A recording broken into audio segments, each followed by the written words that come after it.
Ferrari is supplying gearboxes and power units. And from what I read is it's going to take them a decade before they can come up with their own power units. And so I think they might have a bit of a head start because they can go right into the new regulations, but a decade's a long time. Yeah. That could be 2 full reg changes. Like this could be an all electric, competition by that point, based on the speed and direction in which we're going right now, right? Going from, fully combustible fuels to half and half, or I guess 80-20 to now 50-50, right? So like, who knows what's going to happen in that amount of time, but I hope they have a head start.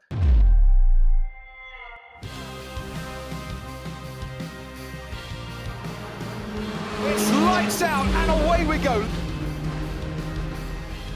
Welcome everyone to F1 True North, the Canadian Formula One podcast. It is the final episode.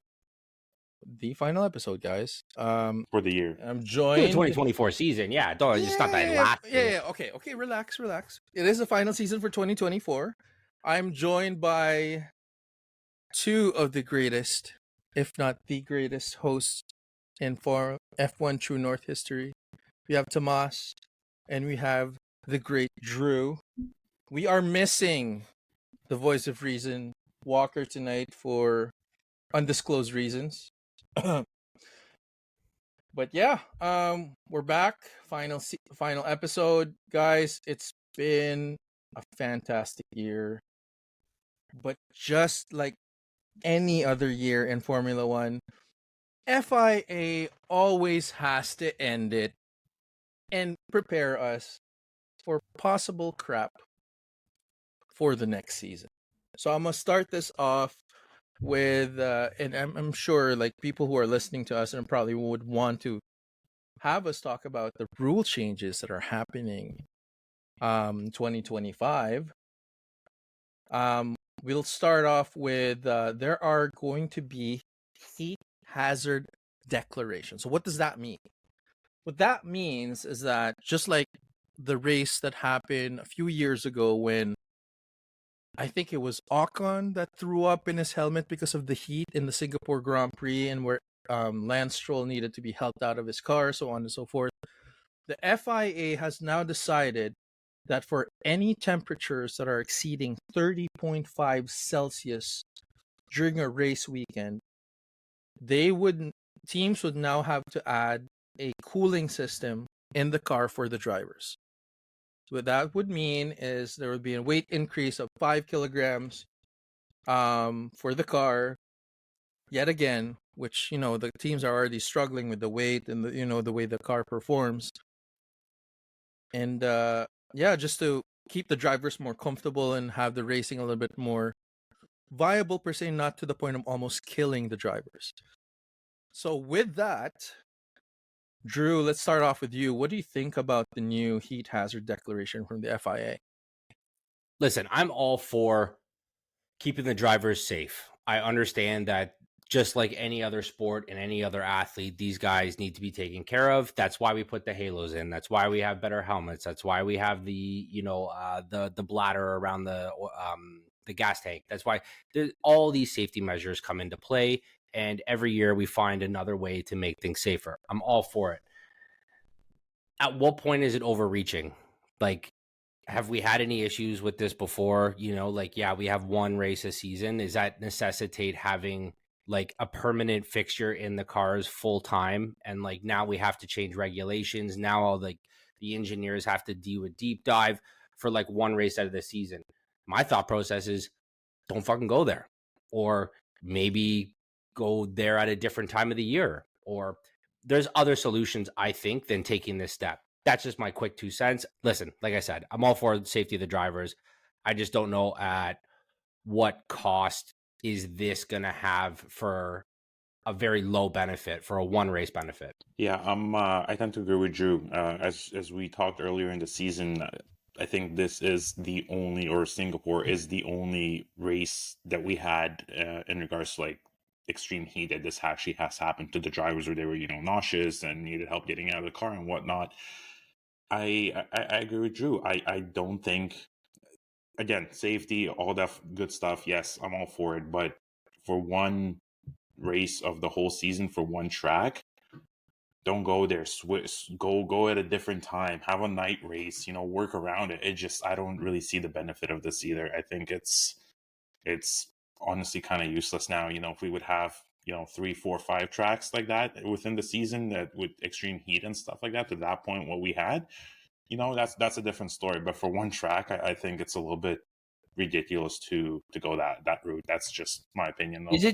Is it just one track though? So let's break this down. So we got Singapore. We're gonna have what? All the Middle Eastern races. You got Abu Dhabi. You got Bahrain. Bahrain. Let's go even to Brazil and Sao Paulo. Like that's definitely a possibility that it could be too hot there. But where else we got? In all of these races, how many of them was extreme as Singapore? I think Singapore was an extreme example. Other races, drivers didn't really have too much of an issue with the heat, from what I've seen. Correct. Yeah. No, I agree with you. But like, I'm just trying to think, like, is there a big enough reason? Like, is it that hot in Austin at the time? Like Mexico City? Like, I'm just trying to think, like, if it's obviously, like, listen, the FIA, they're not idiots. You know what I mean? Like, they do have some thought process. Are they the best at thinking all the time? No. Is their decision-making skills questionable at best? Absolutely. But I do think that they've put some thought process in that, and obviously, like, they've talked to other people. Some consultants have come in to come up with rule changes like this. Someone's thought about it. And so there has to be a reason why. I just don't know if it's a big enough reason. Like, the guys always complain, like, yeah, that was a hot race. And then they move the fuck on. You know what I mean? Okay, cool. It's a tough race. Yeah. It's a tough race every year. 100%. But the thing is, like, my 2 cents on this one is, I feel like the FIA is now just like creating a way for the other teams to add additional weight, add additional cooling, add additional, comforts for the driver. But what they could have done, and hear me out on this one, is scheduling, honestly. Like, if there are certain times of the year, yes, we understand, like, I came from the Philippines. I grew up there for 25 years, and it's pretty hot there, and it's pretty close to Singapore. But there are certain times of the year wherein it would be less humid, later towards the night, and all these other, factors. I feel like it's more like a scheduling thing at this point, and the FIA is like, you know what? In order to avoid all of that, let's just put cooling stuff. Cooling system in the car.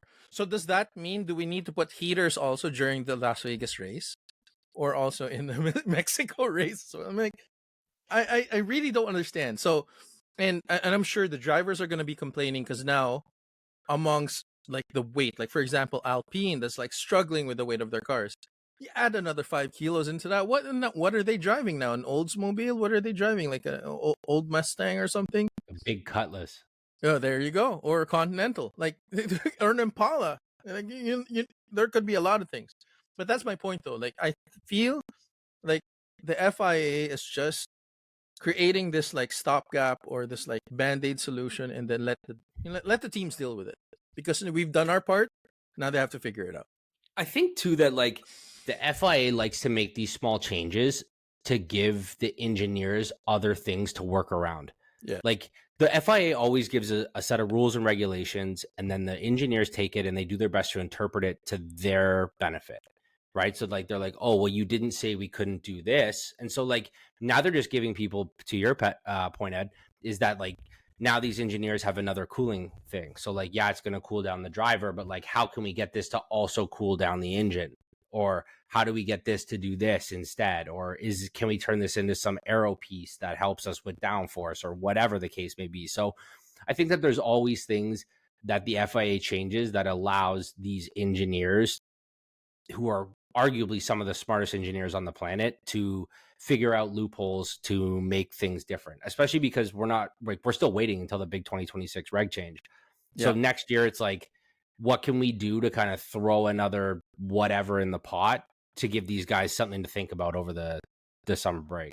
Because these guys have been prepping for this car for a while, and now they just threw a huge wrench in it. Exactly, towards the end of the season. And on that note, and this is another update that they've done, and I'm sure you guys are going to be equally as cheesed, if not even more. there are new DRS changes for the cars. So in its current setting right now, the DRS mode has or creates like an opening of about 10 to 15 millimeters in the rear wing.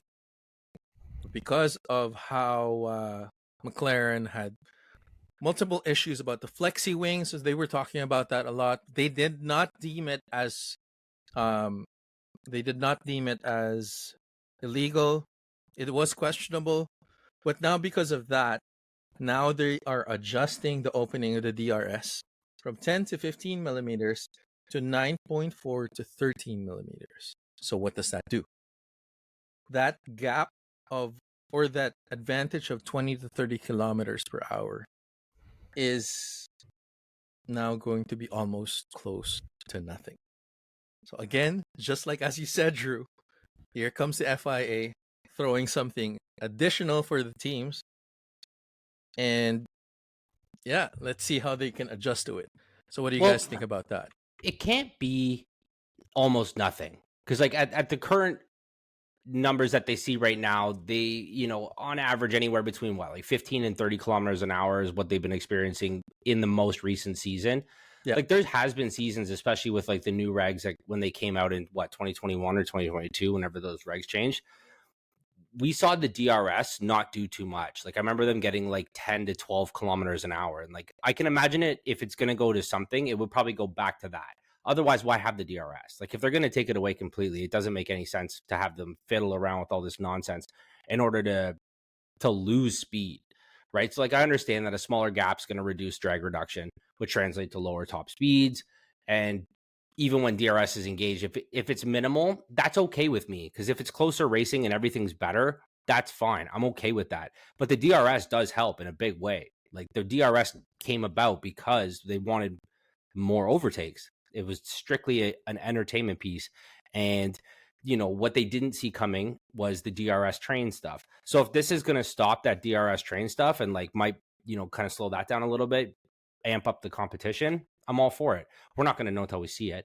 And what does this mean? Is someone else like McLaren did this year? Is someone else going to like figure out a new little trick or whatever to kind of work around that? Are they going to take the new regulations, find a loophole and figure out how to do whatever, just like McLaren did this year?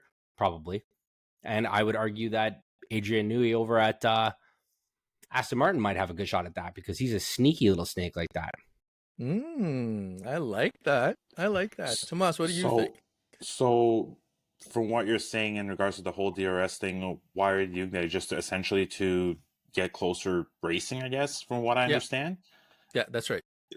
Again, I'm kind of with Drew. Like, you introduced their DRS to have more overtakes, but now I guess the cars got too fast or something. Now you're taking it away. Now you want it based off skill. Like, the way the FIA functions right now, especially, with temperature change that we just spoke about and the DRS rule, it's questionable. I get it. They're always thinking ahead, how to improve safety, whatever. But are we at a point where it's getting a little bit too ridiculous? I know they're trying to improve and make it more entertaining, but it seems like, for example, 5 years we're going to do this, and the next 5 years we're going to basically revert back to our old ways. So, I don't know. I don't know how I feel about this. I'm partially excited because I think a lot more skill is going to go into this in regards to overtakes. Hopefully not as much as DRS trains anymore. But again, will it be too much of a gap that essentially there's going to be no overtaking or very little overtaking on the DRS zones, right? So that's where I have an issue with, and I don't know how to feel about this. It's we'll have to wait till next year to really see, but I don't know. I think it's getting a little bit too much, and I think they're kind of stepping over their line, in my opinion.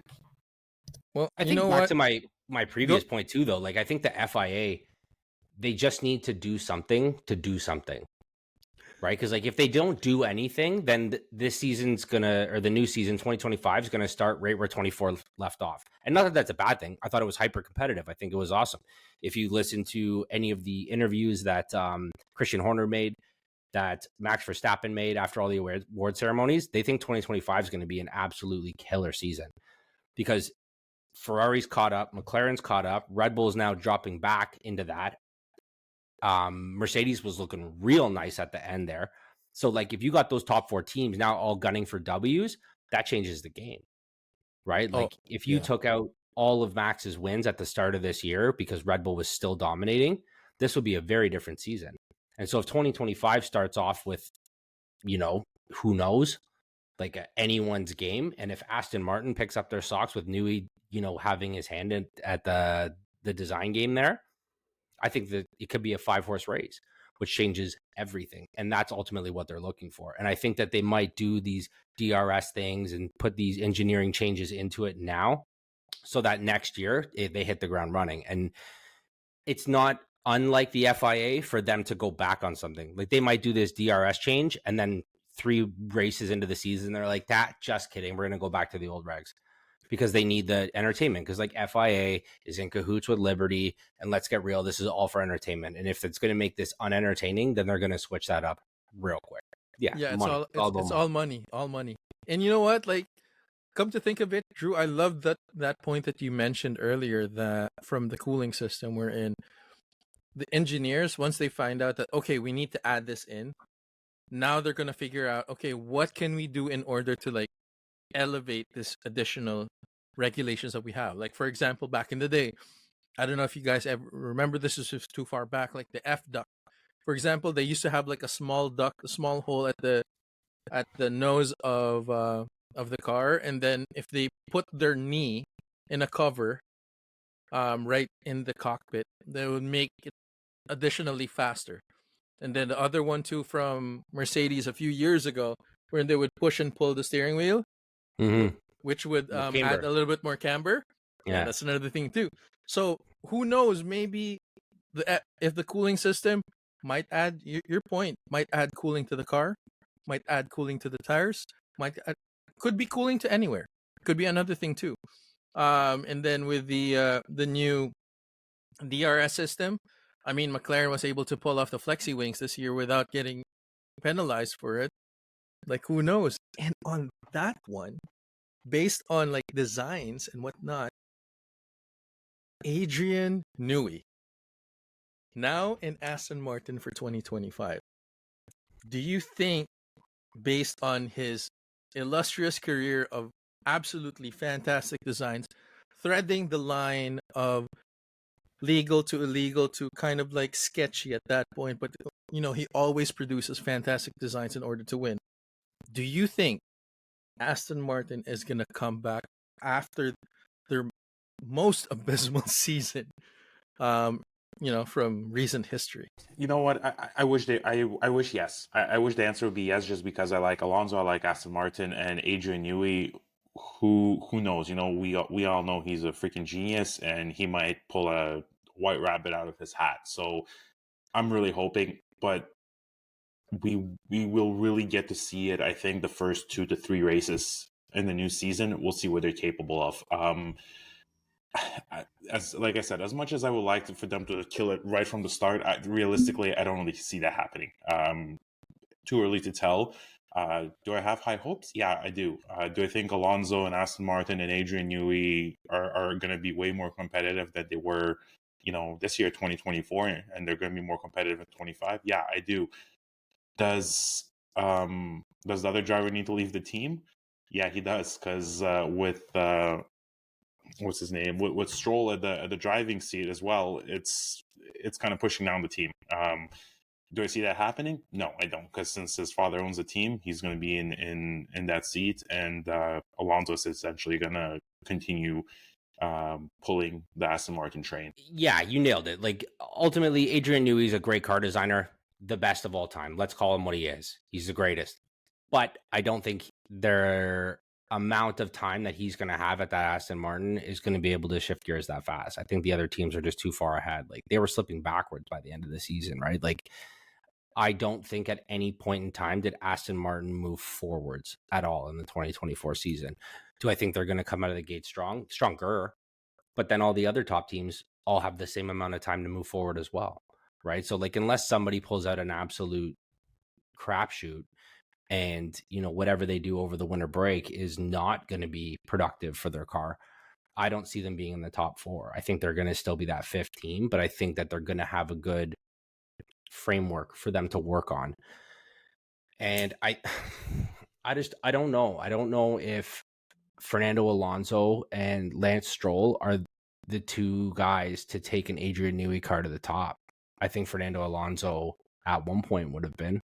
And I don't think that Lance Stroll at any point in time in his career could have brought them to the top. So you have a guy who's on his way out and you have a guy who's never going up. And you can't bank on either one of those guys to take this team to the next level. I think Carlos Sainz would have been a great fit for that second seat. But to your point, Thomas, that second seat is forever going to be Lance Stroll's unless he gets bored with Formula One. And even at that point, I can imagine his dad just selling the team. Just be like, my kid doesn't want his seat anymore, so I'm selling the team. You know what I mean? And it's too bad because Aston Martin had a great run, and I think that last season they were looking very promising, especially at the beginning of the season. And I really liked the car when Aston Martin came out and they had that super nice, English racing green. And I like everything about the team. You know what I mean? And it's been too bad watching them kind of slip away a little bit, but I do have high hopes for them. I think Adrian Newey was the best thing that they could have done. And as long as he still wants to win, which I'm sure he does, that's why he took the job.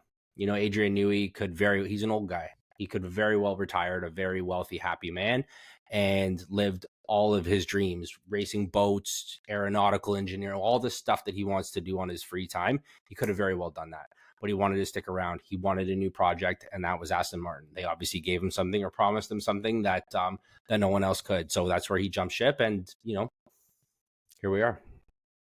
Yeah, it's pretty sad. Like I know, Drew, you and I had like the same hopes and dreams for Fernando Alonso at the start of the 2023 season. Man, he was killing it. Murder. I was in the Philippines at that time, and I was looking tremendously for different bootleg Aston Martin jerseys, if I can find one, or if even just like the real ones too over there. But it's like I couldn't find anything. And yeah, since then it was just been like nothing. Since was it like after the summer break or something like that, wherein it's just been they've been consistent at failing. They've been consistent being in the mid pack of everything.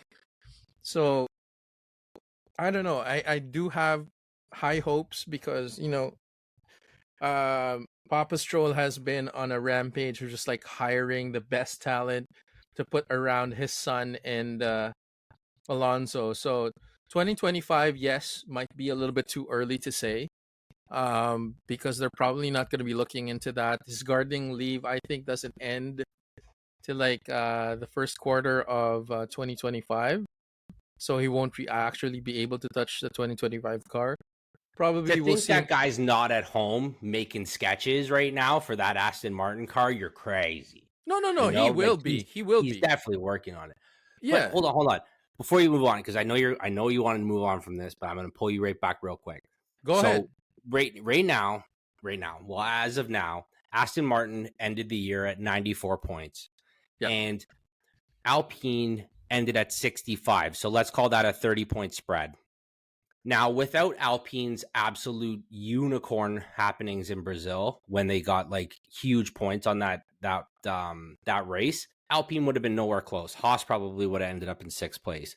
But my point is that Mercedes is at 468 points, and then Aston Martin's in 5th place at 94 points, and then the next closest person, let's say Alpine didn't get those points, the next one would have been Haas at 58. So let's call it 60 points.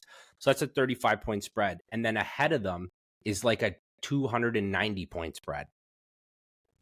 You know what I mean? So like they're comfortably in that middle ground where nobody from the back of the pack's going to catch them, and they're not going to be caught or catching up to the top 4 teams. So they have a lot of work ahead of them. Like, it's not like they were just kind of nipping at the heels of those 4th place guys. Like, and Mercedes wasn't stellar. You know what I mean? Like, they had a decent season, but it wasn't a stellar season by any means, right? And they were still, like, let's call it 330 points ahead of them. That's a lot of points. Yeah. That's more points than the bottom 7 teams on the grid. Is that gap, right? So, like, I think Aston Martin has a lot of work to do, and Adrian Newey's an absolute genius, but I don't think he can turn them around that fast. That's a big spread. It is. No, it's going to take some time for sure for Aston Martin to come alive.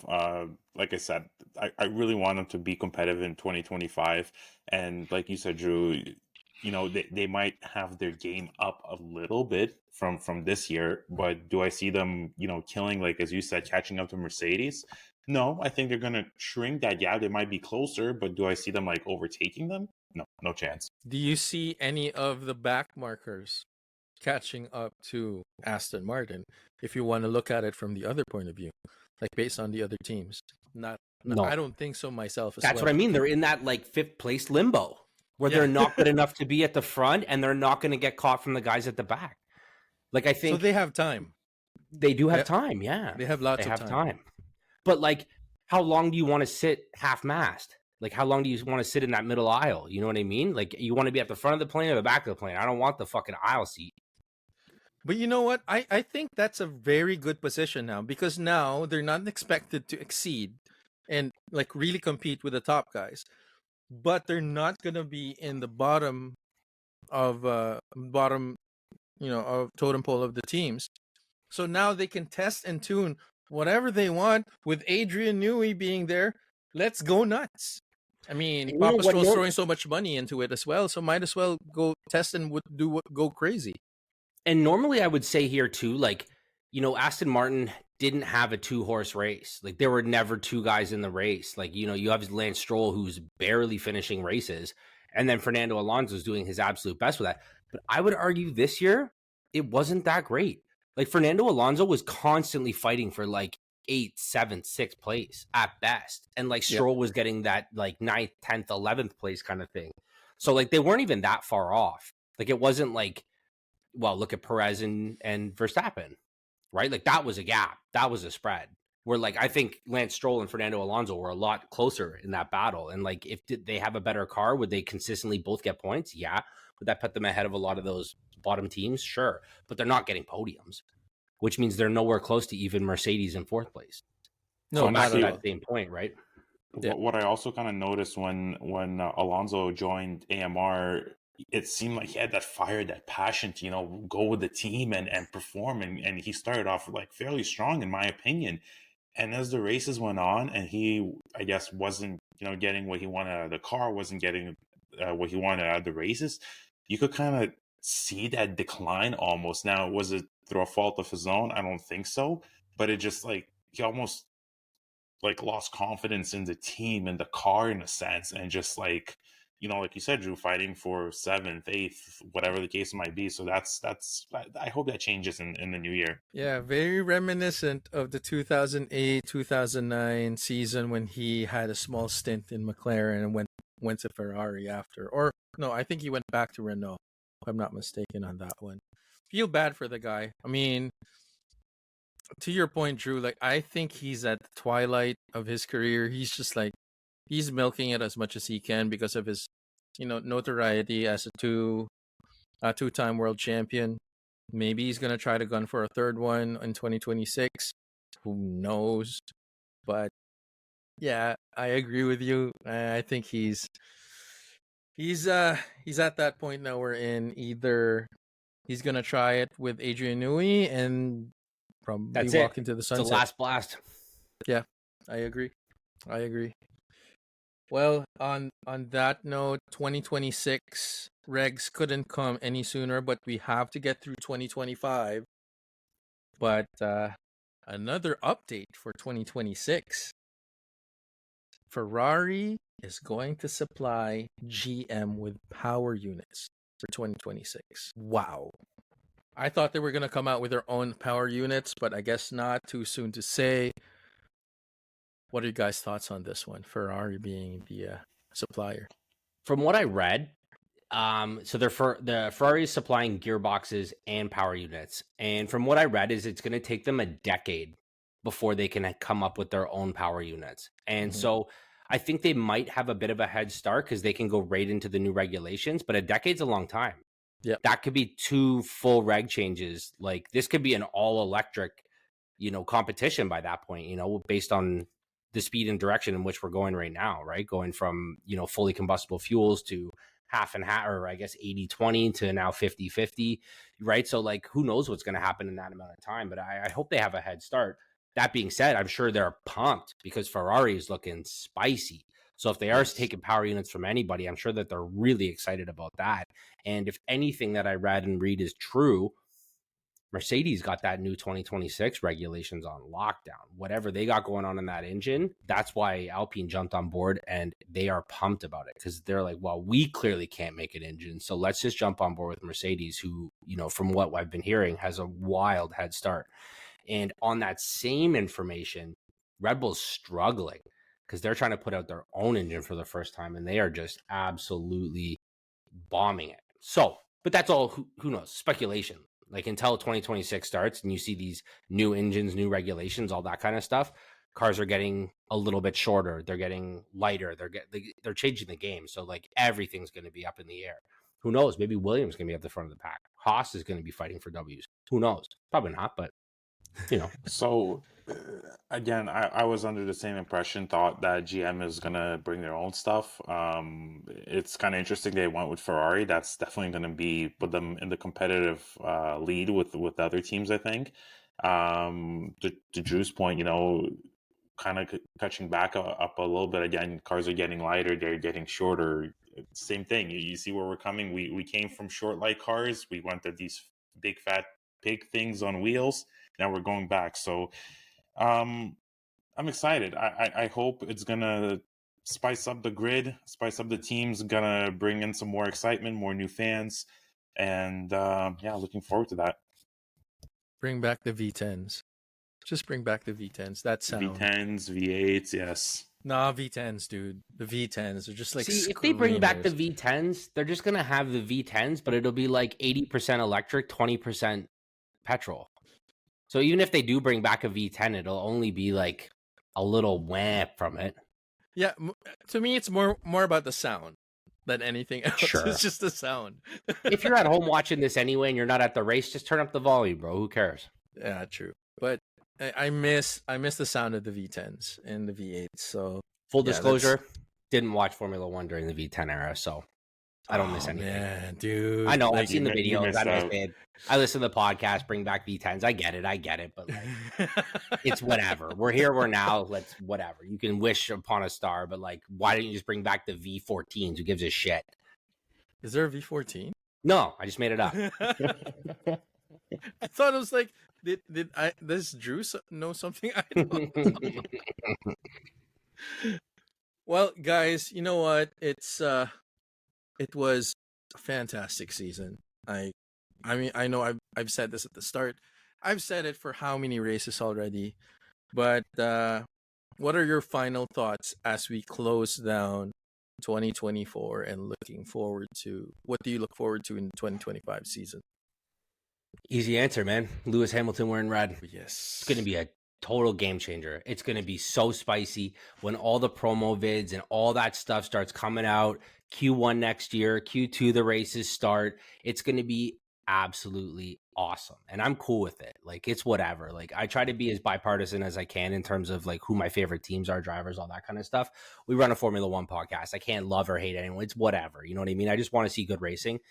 That's what I'm the most excited for. And when you have, you know, arguably the best team over the last few years in Red Bull saying that they think 2025 is going to be the most competitive season, I'm here for it. So like, that's what I'm the most looking forward to. Do I think Ferrari has an advantage? Yeah, I think with their trajectory at the end of the year, add a little Lewis Hamilton spice in there, I think they got something going on.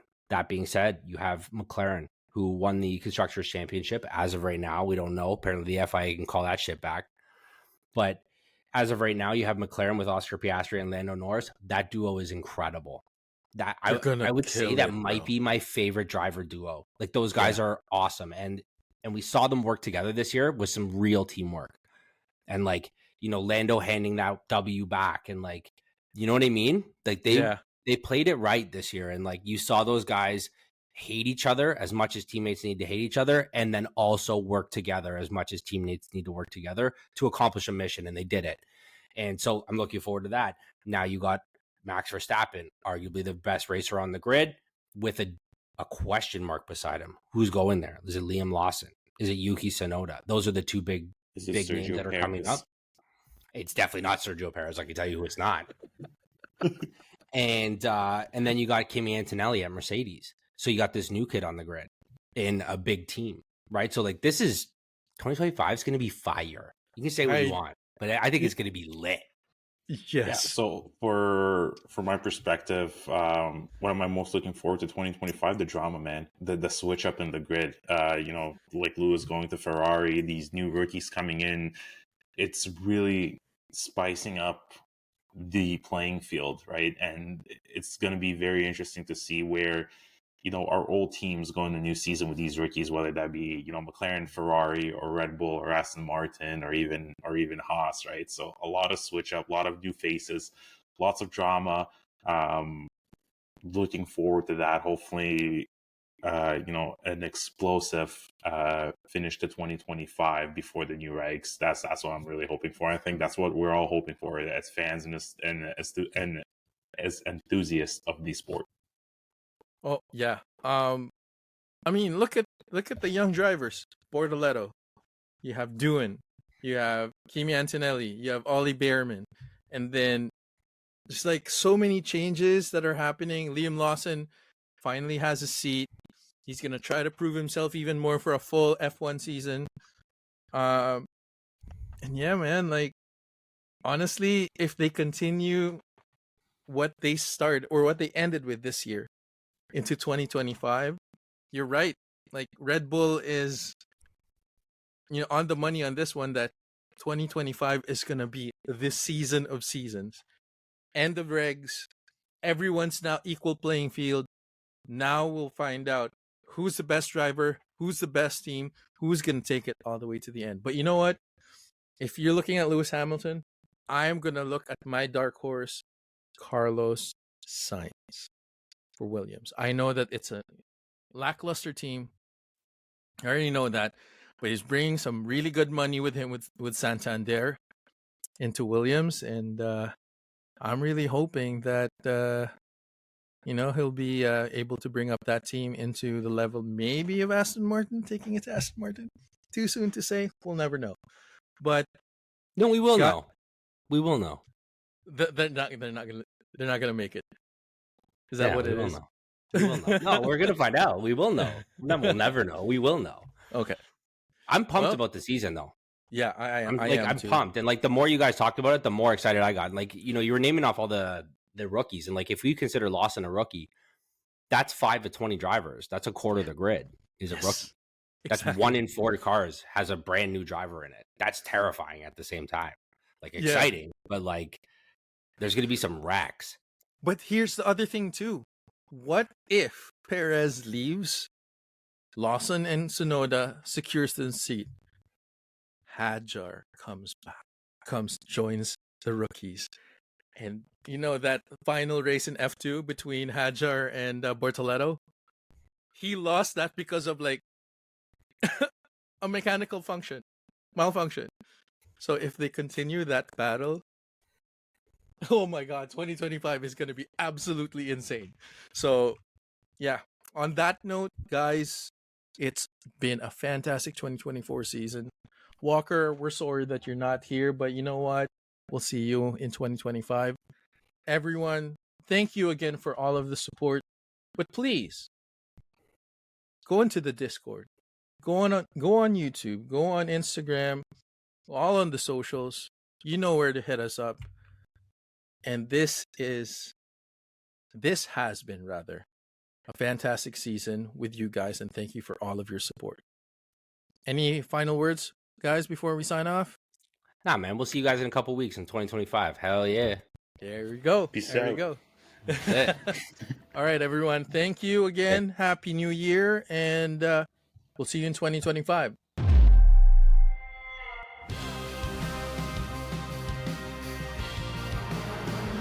It's lights out and away we go.